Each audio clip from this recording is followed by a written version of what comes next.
Hello बच्चों, let's read the question. Question says that Perkin reaction is catalysed bye.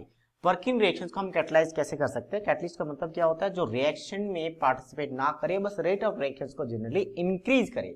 तो सबसे पहले Perkin reactions होता क्या है हम उसे समझते हैं, फिर हम कैटलिस्ट की बात करेंगे. तो पर्किन रिएक्शंस में बेसिकली हम क्या करते हैं, ज्यादातर आप देखोगे तो एल्डिहाइड के साथ ही होता है ना, यहाँ पे बेंजल्डिहाइड यूज कर लेते हैं.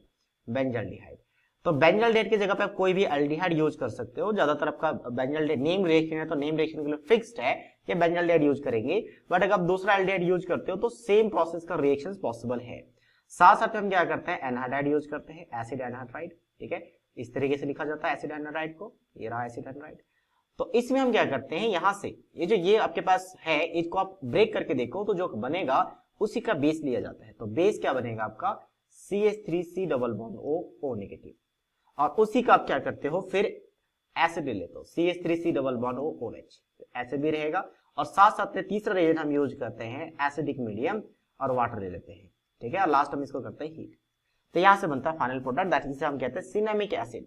फाइनल प्रोडक्ट क्या बनता है, PHCH डबल बॉन्ड CH और फिर यहाँ पे बनता है COOH. प्रोडक्ट बनता कैसे, मैं थोड़ा सा आपको समझाता हूँ. मैकेनिज्म अगर देखेंगे तभी आपको समझ आएगा कि आपका इनमें से कौन सा है जो यहाँ पे कैटलाइज कर सकता है. तो इस प्रोसेस में सबसे पहले हम यूज करते हैं इस एसिड एनहाइड्राइड को. तो एसिड एनहाइड्राइड क्या करता है, रिएक्ट करता है. ठीक है, एसिड एनहाइड्राइड इस बेस के साथ रिएक्ट करता है, that is CH3C double bond O negative. इस बेस के साथ ये क्या करता है, यहां से अल्फा हाइड्रोजन को रिमूव करता है. अल्फा हाइड्रोजन को, ये C डबल बॉन्ड O होने की वजह से यहाँ पे जो आपके पास हाइड्रोजन है, C double bond O group के एडिशन वाले कार्बन को अल्फा कार्बन कहते हैं, और जो भी हाइड्रोजन है उसे आप अल्फा हाइड्रोजन कहते हैं. तो 3 अल्फा हाइड्रोजन है, यहां से भी निकाल सकते थे, दोनों में कहीं एक जगह पे दोनों सिमेट्रिक है. तो ये बन गया आपका कंजुगेट बेस. और ये एसिडिक होता है, क्यों? क्योंकि H पॉजिटिव रिलीज करने के बाद जो आपका कंजुगेट बेस बना, ये कंजुगेट बेस CB वो रेजिड्यू स्टेबलाइज है इसके साथ, और इसीलिए आपका एसिडिक होता है नेचर का, यहाँ का H पॉजिटिव. और साथ साथ में यहाँ पे एसिड बन गया आपका. तो ये वाला स्टेप याद रखें क्योंकि बाद में काम आएगा. अब बेंजल्डिहाइड में ये क्या करता है, टैग करता है. बेंजल्डिहाइड आपके पास है C डबल बॉन्ड OH.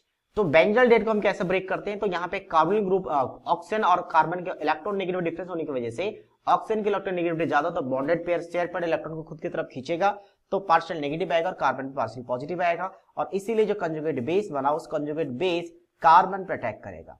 तो नेक्स्ट स्टेप हम देखेंगे कि आपके पास ये कंपाउंड्स है और ये आपका जो नेगेटिव चार्ज है न्यूक्लियोफाइल इस इलेक्ट्रोफाइल पर अटैक करेगा और पाई 1 ऊपर क्या होगा, शिफ्ट हो जाएगा.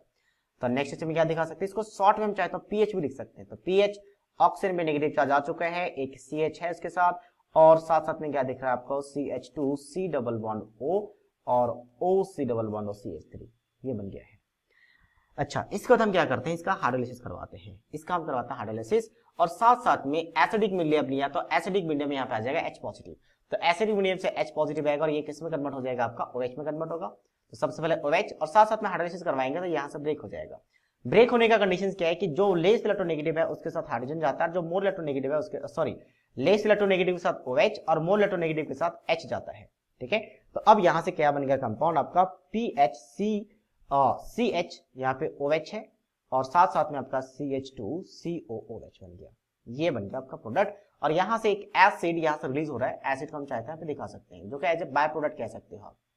नेक्स्ट स्टेप में क्या होगा, नेक्स्ट स्टेप को जैसे हीट करेंगे, हीट करने से यहाँ पे वाटर मॉलिक्यूल्स में हमने क्या बोला था, कार्बोनिल ग्रुप के एडिशन वाले को अल्फा कार्बन कहते हैं और उसके पास वाले को बीटा कहेंगे. तो अल्फा बीटा के बीच में वाटर मॉलिक्यूल्स रिलीज हो जाता है और यहाँ पे अल्फा बीटा में अनसैचुरेशन बन जाता है, यानी जो एग्जैक्ट प्रोडक्ट हमने ऊपर लिखा था वो बन जाता है. अब यहाँ पे हम डिस्कस करते हैं कि कौन सा ऐसा स्टेप है जहां पे इनमें से कोई एक रिएजेंट यूज कर लिया जाए तो कैटलाइज्ड हो सकता है, मतलब रिएक्शन फास्ट हो सकता है. तो हमने यहाँ पे बेस खुद से यूज किया है. इस बेस की जगह पे अगर कोई ऐसा बेस आ जाए, अब देखो NaOH यूज नहीं कर सकते, कंडीशन है.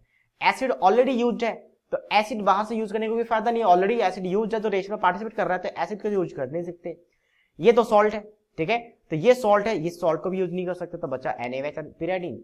तो NaOH भी यूज नहीं होगा क्योंकि NaOH जैसे यूज करेंगे तो एल्डिहाइड के साथ रिएक्शन करके कैनेजरो रिएक्शन स्टार्ट हो जाता है. तो कैनेजरो रिएक्शंस एल्डिहाइड देते हैं. तो एल्डिहाइड जहां पे अल्फा हाइड्रोजन ना हो, जैसे यहाँ पे अल्फा हाइड्रोजन नहीं है, तो ये आपका कैनेजरो रिएक्शन देना स्टार्ट कर देगा. तो ये भी पॉसिबल नहीं है, मतलब पिरियडिन. तो पिरियडिन क्या होता है, पिरियडिन अगर हम देखें तो आपका बेंजीन जैसा ही एग्जैक्टली स्ट्रक्चर होता है, सिर्फ एक कार्बन को हटा के हम क्या करते हैं, नाइट्रोजन से रिप्लेस करते हैं, पिरियडिन है. तो पिराडीन में क्या लॉन पेयर है, तो इसके जगह पे अगर पिराडीन यूज किया तो ये क्या करेगा, अल्फा हाइड्रोजन को रिमूव करने में हेल्प करेगा। तो अल्फा हाइड्रोजन को यहां से निकालेगा, मतलब कंजुगेट बेस आपका ज्यादा बनेगा और बाद में ये H पॉजिटिव यहां से हट जाएगा, तो कंजुगेट बेस बनेगा तो रेट ऑफ रिएक्शन को फास्ट करेगा। तो मतलब एज ए क्या हो रहा है, कैटलिस्ट यूज हो रहा है। So that means option D is the right answer of this question. So I hope you understood it well. All the best.